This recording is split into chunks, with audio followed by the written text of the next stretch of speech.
नमस्कार, मैं कमलेश प्रताप विश्वकर्मा। प्रधानमंत्री विश्वकर्मा योजना में उत्तर प्रदेश से एक चौंकाने वाली खबर है। यह चौंकाने वाली खबर क्या है, हम विस्तार से आपको बताएंगे, लेकिन इसके पहले हम कुछ आंकड़ा प्रस्तुत करेंगे और इस आंकड़े पर चर्चा के लिए हमारे साथ अरविंद कुमार विश्वकर्मा जी हैं, जो नेशनल नीड पार्टी के राष्ट्रीय अध्यक्ष हैं और बहुत ही वरिष्ठ समाजसेवी हैं। पूरे देश में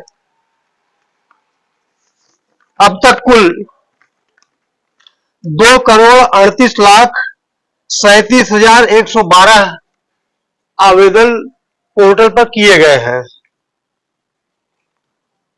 जिसमें ग्राम और नगर स्तर पर 1,31,51,786 आवेदन सत्यापित किए गए हैं। जिला स्तर पर 31,89,001 आवेदन सत्यापित किए गए हैं। प्रदेश स्तर पर सत्यापन की संख्या 18,06,167 है और अंतिम रूप से चयनित किए गए हैं जो भी इस योजना में, उनकी संख्या 17,90,537 है। हम आपको बता दें कि ये आंकड़ा पूरे देश का है। पूरे देश से सरकार की मंशा 30 लाख परिवारों को इसका लाभ पहुंचाने की योजना है। विभिन्न ट्रेडों के लिए ये आवेदन आमंत्रित किए गए थे। अरविंद जी, उत्तर प्रदेश से जो आंकड़ा आया है जी, उसके बारे में हम आपको बता दें जानकारी के लिए। जी बिल्कुल बताइए। और दर्शकों को भी बताएंगे कि उत्तर प्रदेश पूरे देश का सबसे बड़ा प्रदेश है, लेकिन प्रधानमंत्री विश्वकर्मा योजना के तहत आवेदनों की संख्या यहाँ पर दूसरे नंबर पर है। मध्य प्रदेश देश का पहला राज्य है जो सबसे नंबर 1 पर है, जहां से प्रधानमंत्री विश्वकर्मा योजना के लिए सर्वाधिक आवेदन किए गए हैं। उत्तर प्रदेश में दूसरे नंबर पर यह प्रदेश है। हम आपको बता दें कि उत्तर प्रदेश में कुल आवेदन की संख्या 28,42,247 है, जिसमें जो चौंकाने वाली खबर है वह यह है कि 23,53,792 आवेदन मात्र दर्जी ट्रेड के लिए है। अरविंद जी, 23,53,792 आवेदन सिर्फ दर्जी ट्रेड के लिए, जबकि टोटल आवेदन 28,42,247 हुए हैं। और जो ट्रेड इसमें सम्मिलित किए गए हैं इस योजना में, उसमें लोहार, सुनार, मोची, नाई, धोबी, दर्जी, कुम्हार, मूर्तिकार, बढ़ई, मालाकार, राजमिस्त्री, नाव बनाने वाले, अस्त्र शस्त्र बनाने वाले, ताला बनाने वाले, मछली का जाल बनाने वाले, हथौड़ा और टूल किट बनाने वाले, डलिया, चटाई, झाड़ू इत्यादि बनाने वाले और पारंपरिक गुड़िया और खिलौना बनाने वाले। ये 18 ट्रेड है जो परंपरागत कारीगर हैं इन ट्रेडों के, उनको सम्मिलित किया गया है जी। और मैं आंकड़ा बता रहा था तो दर्जी का आंकड़ा बता दिया। उत्तर प्रदेश से 28,42,247 आवेदनों में कुल 23,53,792 आवेदन सिर्फ दर्जी ट्रेड के लिए है। इसके बाद और जो ट्रेड है उनके लिए बता दूं कि दूसरे नंबर पर राजमिस्त्री के लिए आवेदन 1,33,347 है। तीसरे नंबर पर कारपेंटर है 99,027 आवेदन। चौथे नंबर पर लोहार है 41,773 आवेदन। 5वें नंबर पर नाई 40,848 आवेदन। 6वें नंबर पर हथौड़ा और टूल किट बनाने वाले हैं 25,590 आवेदन। और 7वें नंबर पर धोबी 24,294 आवेदन। 8वें नंबर पर कुम्हार 23,059 आवेदन। 9वें नंबर पर मालाकार 22,619 आवेदन। 10वें नंबर पर पारंपरिक गुड़िया और खिलौना बनाने वाले 19,130 आवेदन। 11वें नंबर पर डलिया चटाई झाड़ू बनाने वाले 16,067 आवेदन। 12वें नंबर पर सुनार 12,733 आवेदन। और 13वें नंबर पर मूर्तिकार 9,517 आवेदन। और 14वें नंबर पर आपका है मछली का जाल बनाने वाले लोग 8,563 आवेदन। 15वें नंबर पर मोची जो चमड़े का काम करते हैं 7,689 आवेदन। और 16वें नंबर पर ताला बनाने वाले 3,594 आवेदन। 17वें नंबर पर अस्त्र शस्त्र बनाने वाले 3,387 आवेदन। और 18वें नंबर पर 2,777 आवेदन नाव बनाने वाले। ये आवेदनों का आंकड़ा है, ये सिर्फ अभी तक आवेदन किए गए हैं।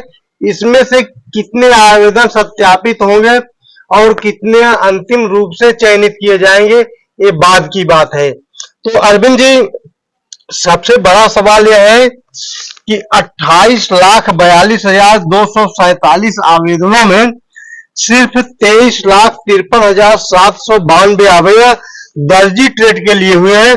ये क्या कारण हो सकता है? देखिए, ये जो सूची आई है, इस सूची को देखते हुए ऐसा नहीं है। देखिए, दर्जी का मतलब मैं समझ रहा हूं कि दर्जी जो जाति होती है वही जात के लोग हैं। ऐसा नहीं कपड़ा सिलने वाले सब इसमें आ गए हैं, केवल काम करने वाले दर्जी जो जात लिखी जाती है वही लोग आए हैं और दर्जी ही इसमें ज्यादा आए हैं।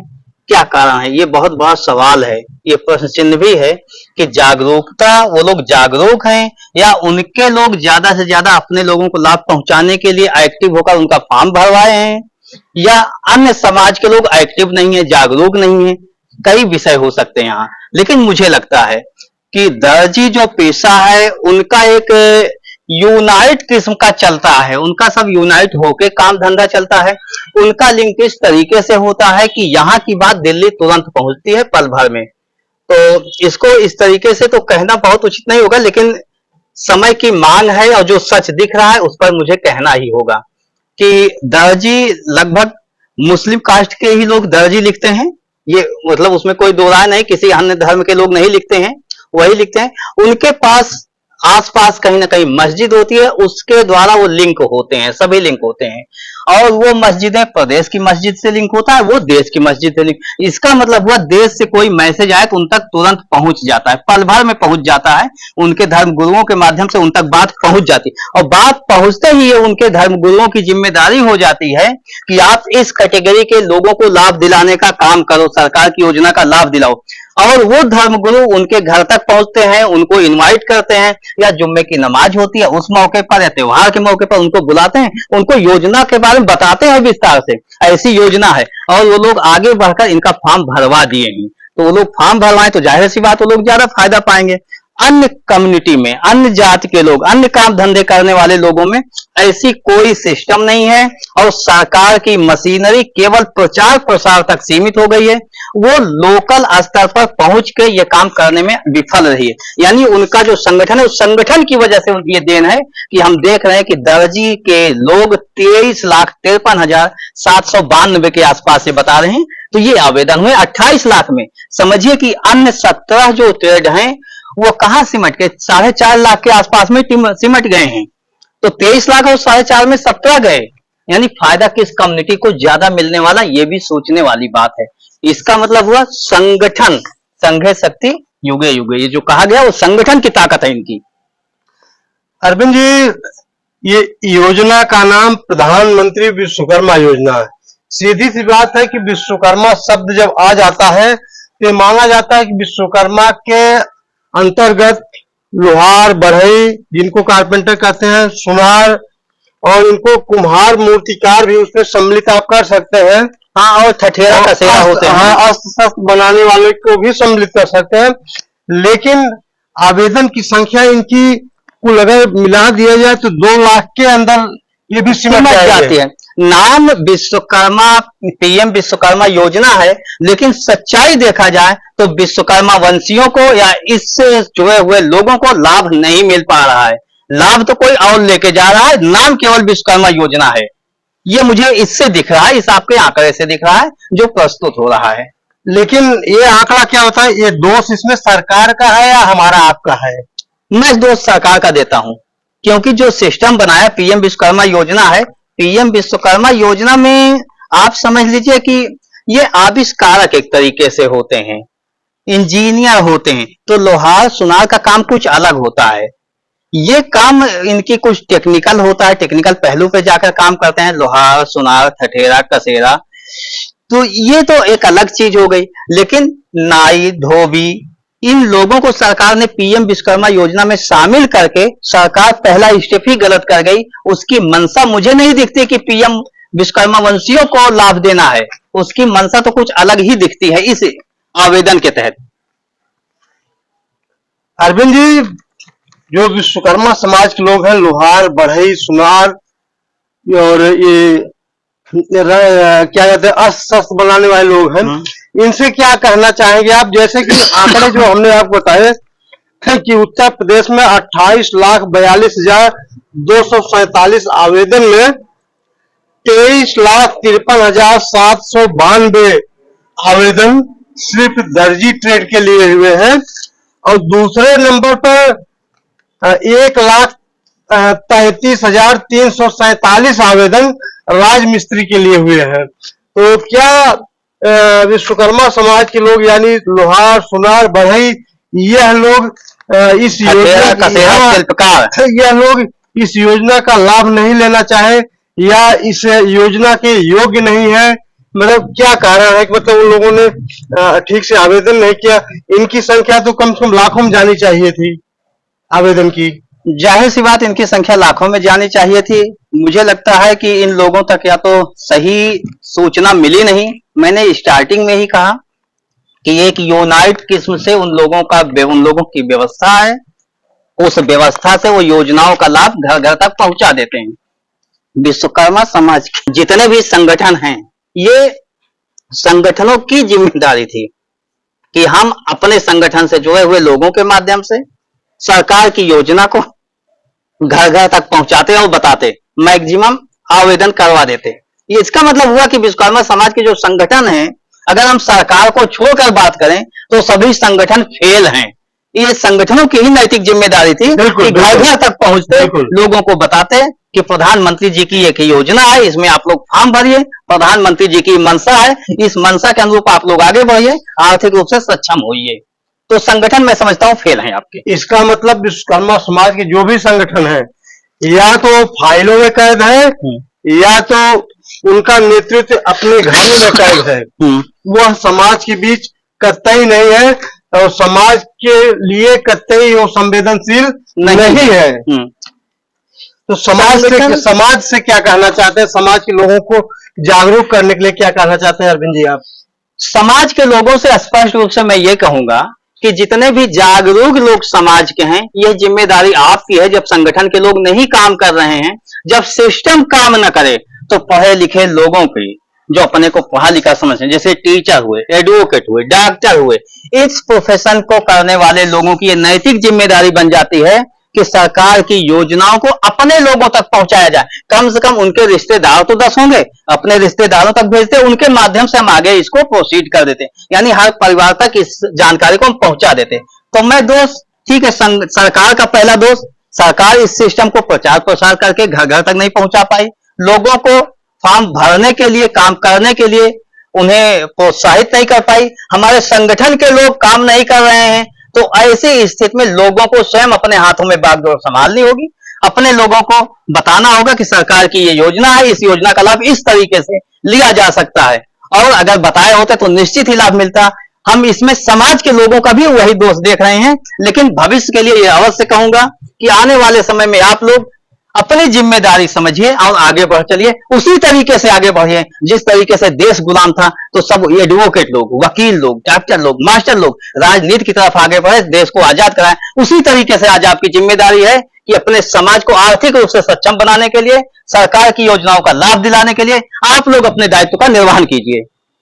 यह बात तो सत्य है कि जिन्होंने सबसे ज्यादा आवेदन किए हैं, सबसे ज्यादा लाभ उन्हीं को मिलेगा।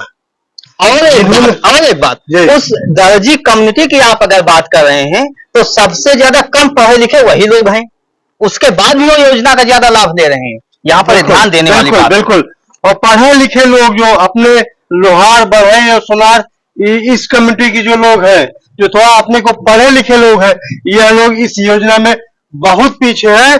और मैं समझता हूँ कि भविष्य में चलकर जब यही दर्जी योजना का लाभ ले लेंगे, सर्वाधिक लाभ लेंगे, तो इसी में अपने विश्वकर्मा समाज जो संगठन, तमाम लोग सरकार के खिलाफ तब आवाज उठाएंगे कि हमको इसका लाभ नहीं मिला। लेकिन उन्हें यह नहीं मालूम कि जब आवेदन ही उन्होंने नहीं किया तो उनको लाभ कहां से मिलेगा। इसलिए मैं समाज के लोगों को फिर से आगाह करना चाहता हूं कि वह सजग रहे और जब भी सरकार की कोई भी इस तरह की योजना आए तो उसमें बढ़ चढ़ करके हिस्सा लें और अपने लोगों को लाभ दिलाएं। जी, आज की चर्चा के लिए अरविंद जी बहुत बहुत धन्यवाद। धन्यवाद, आपके दर्शकों को भी बहुत बहुत धन्यवाद। निश्चित ही मैं आप लोगों से निवेदन करूंगा कि आगे बढ़िए और सरकार की योजनाओं का लाभ अपने लोगों को दिलाइए। धन्यवाद।